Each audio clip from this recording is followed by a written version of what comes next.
Hello friends.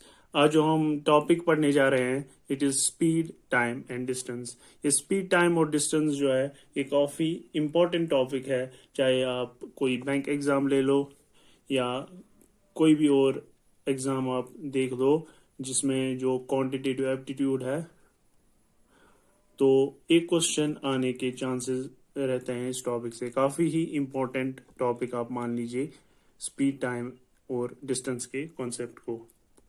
आज हम कुछ क्वेश्चंस करेंगे इसी के रिलेटेड और कुछ ट्रिक्स भी सीखेंगे related to speed time and distance. हम डायरेक्ट जो है क्वेश्चन देख लेते हैं।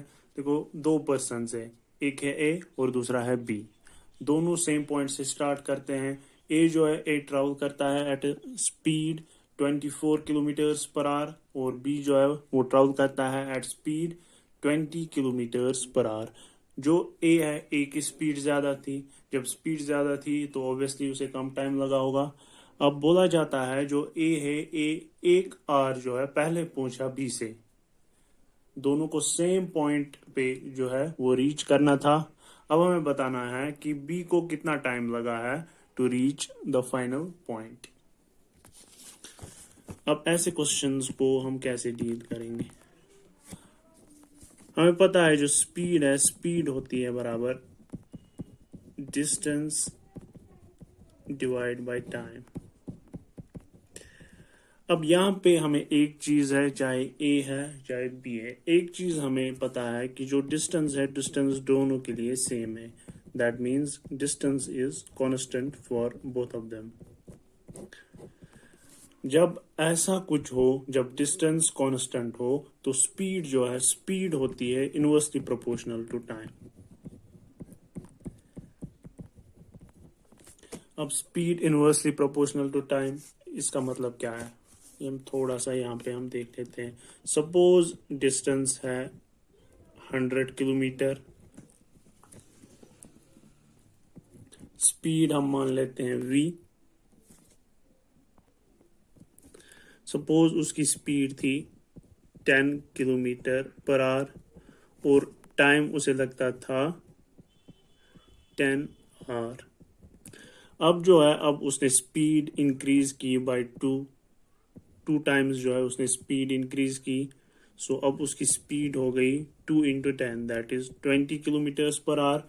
तो टाइम जो है, टाइम में ये 2 डिवाइड हो जाएगा, 10 divide by 2 that is 5 our.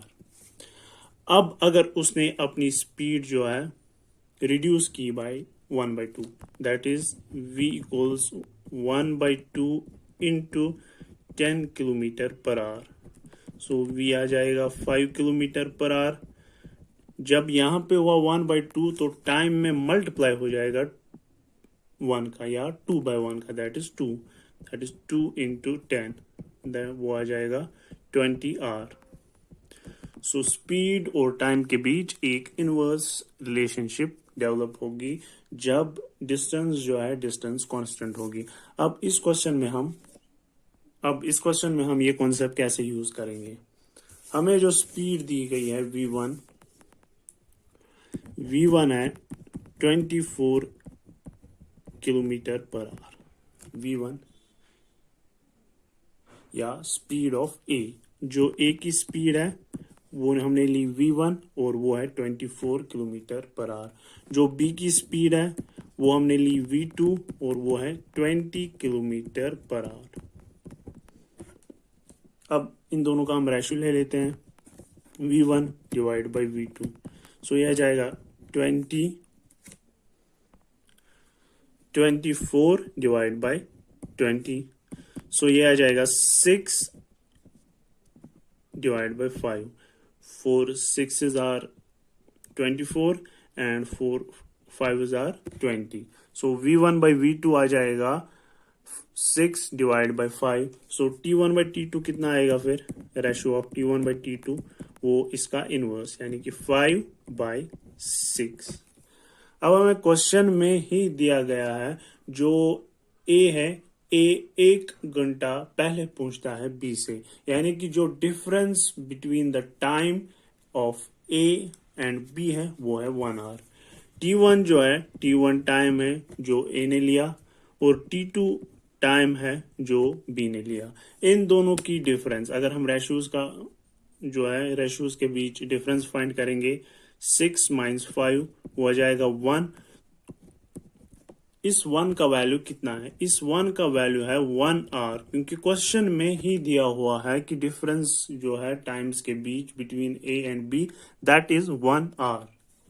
अगर 1 है बराबर 1 आवर के, तो 5 होगा बराबर 5 आवर्स, क्योंकि 1 है बराबर 1 आवर के। अगर हम इस 1 को यहां से भी 5 मल्टीप्लाई कर देंगे और यहां से भी 5 मल्टीप्लाई कर देंगे, 5 into 1 is 5 and 5 into 1 is 5, सो 5 होगा बराबर 5 आवर्स के। इसी तरह से 6 होगा बराबर 6 आवर। ये जो 5 है time taken by A to reach the destination, final point तक रीच करने के लिए जो टाइम ए ने लिया वो है 5 आवर्स, और बी ने जो टाइम लिया दैट विल बी 6 आवर्स। सो इसी तरह से हम कोई भी क्वेश्चन सॉल्व कर सकते हैं जब डिस्टेंस जो है वो कांस्टेंट हो। इस तरह से एक और क्वेश्चन हम इसी कॉन्सेप्ट पे देख लेते हैं।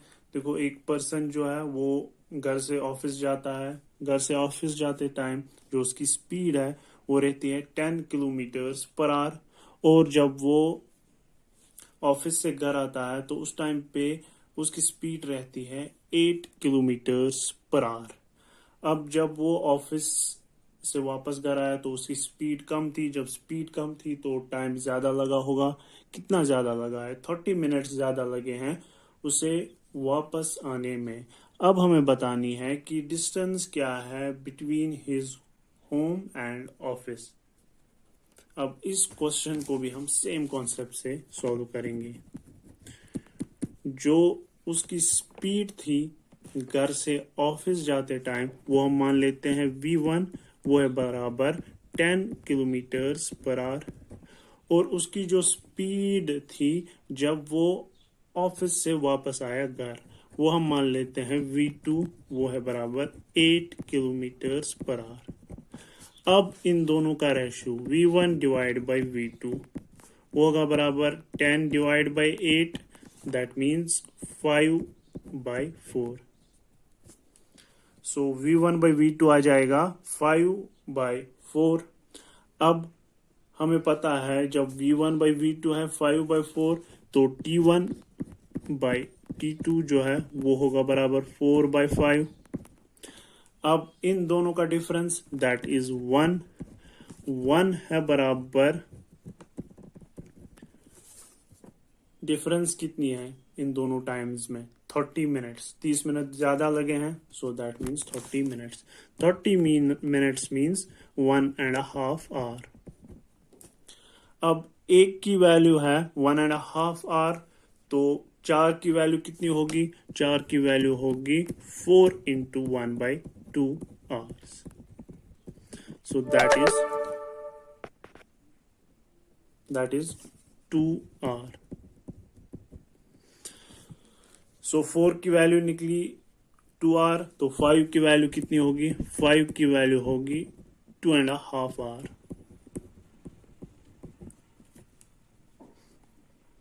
सो यहाँ पे हमें दोनों टाइम्स जो है वो मिल गए, और दोनों स्पीड्स हमें पता है।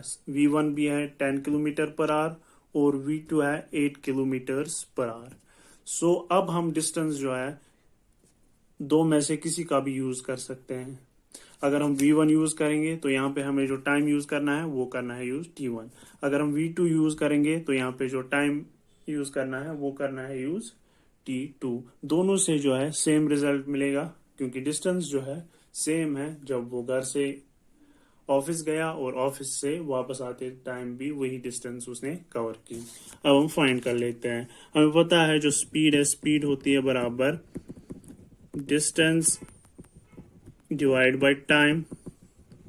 सो डिस्टेंस होगी बराबर स्पीड इनटू टाइम। अब स्पीड कितनी थी? V1 हम ले लेते हैं 10 किलोमीटर पर आवर, और टाइम कितना है? टाइम है 2 आवर। इसको हम मल्टीप्लाई कर देते हैं, so it will be 20 kilometre. अगर V2 से भी फाइंड करेंगे तो उससे भी कितना आएगा, V2 है 8 किलोमीटर्स पर आवर और टाइम है 2.5 hour, that means 2.5, 5 into 2.5 is 20 kilometre. So same distance उसने ट्रैवल की while returning from office to home, और जब वो होम से ऑफिस गया उस टाइम पे भी जो डिस्टेंस थी वो भी सेम थी, जो कि है 20 किलोमीटर। इसी तरह से हम कोई भी क्वेश्चन कर सकते हैं जब डिस्टेंस कांस्टेंट हो। अब यहाँ पे जो क्वेश्चन बोला जा रहा है कि एक पर्सन वॉक करता, अगर वो वॉक करता at 12 kilometre per hour instead of 8 kilometre per hour, यानी कि अगर उसकी स्पीड होती 12 kilometre per our 8 kilometre per our के बजाय, तो वो 10 किलोमीटर ज़्यादा जो है वॉक करता सेम अमाउंट ऑफ टाइम में। लेकिन शायद उस टाइम पे उसे स्पीड, टाइम और डिस्टेंस की फॉर्मूला पता नहीं थी। अब हमें बताना है कि एक्चुअल डिस्टेंस जो है कितनी है जो उसने ट्रैवल की है। 8 किलोमीटर पर आवर की स्पीड से जो उसने डिस्टेंस ट्रैवल की वो कितनी है। अब इस क्वेश्चन को हम कैसे करेंगे, यहाँ पे जो चीज हमें सेम है, जो चीज सेम है वो है टाइम। टाइम जो है कांस्टेंट है, टाइम दोनों में सेम है। ऐसे केसेस जहाँ पे टाइम कांस्टेंट हो वहां पे जो स्पीड है, स्पीड होती है डायरेक्टली प्रोपोर्शनल टू डिस्टेंस। अब इस कॉन्सेप्ट को इस क्वेश्चन में हम कैसे यूज करेंगे वो हम देख लेते हैं। हम मान लेते हैं जो उसकी एक्चुअल स्पीड थी V1 है, that is 8 kilometre per hour. जो वो इंक्रीजेड स्पीड अगर वो रखता 12 किलोमीटर पर आवर, जिसकी मदद से वो 10 किलोमीटर जो है ज्यादा ट्रैवल कर सकता था सेम अमाउंट ऑफ टाइम में। अब इन दोनों का ratio V1 divide by V2 that is 8/12 that is 4/6। V1 by V2 निकला 4/6। अब हमें क्या बताना है, हमें बताना है ratio of distances that is D1/D2, वो भी होगा 4/6 ही। रेशो ऑफ डिस्टेंसेस भी होगा 4/6 जब टाइम कांस्टेंट होता है, जब टाइम सेम होता है। अब हम यहाँ पे एक और चीज जो है वो ऐड करेंगे। हम मान लेते हैं जो एक्चुअल डिस्टेंस है उसने ट्रैवल किया है वो है x। एक्चुअल डिस्टेंस जितनी उसने ट्रैवल किया है वो है x। अगर वो इंक्रीज्ड स्पीड से मूव करता तो उसकी जो डिस्टेंस थी D2 वो होती 10 ज्यादा एक्चुअल से, यानी कि x से 10 ज्यादा।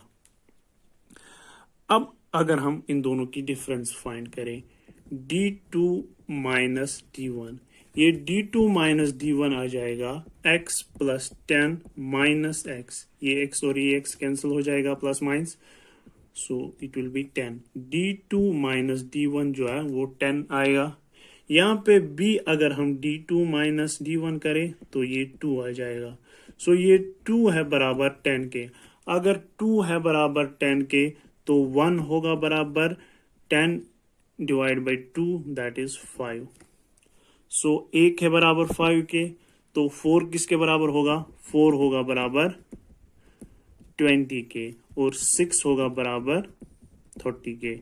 यानी कि जो ये 20 किलोमीटर है ये एक्चुअल डिस्टेंस है जो उसने ट्रैवल की है। अगर वो इंक्रीज्ड स्पीड से जाता तो वो 30 किलोमीटर्स जो है वो कवर कर सकता था। इसी तरह से हम कोई भी क्वेश्चन कर सकते हैं इस कॉन्सेप्ट से जहाँ पे टाइम कांस्टेंट हो और जो पुराना हमने कॉन्सेप्ट सीखा जहाँ पे डिस्टेंस कांस्टेंट हो, कोई भी क्वेश्चन जो है वो इजीली सॉल्व हो सकता है इन दो कॉन्सेप्ट से। नेक्स्ट वीडियो में हम डिस्कस करेंगे प्रॉब्लम्स जो है रिलेटेड टू ट्रेन। सो अगर वीडियो पसंद आए तो लाइक, शेयर और सब्सक्राइब जरूर करें। Thank you.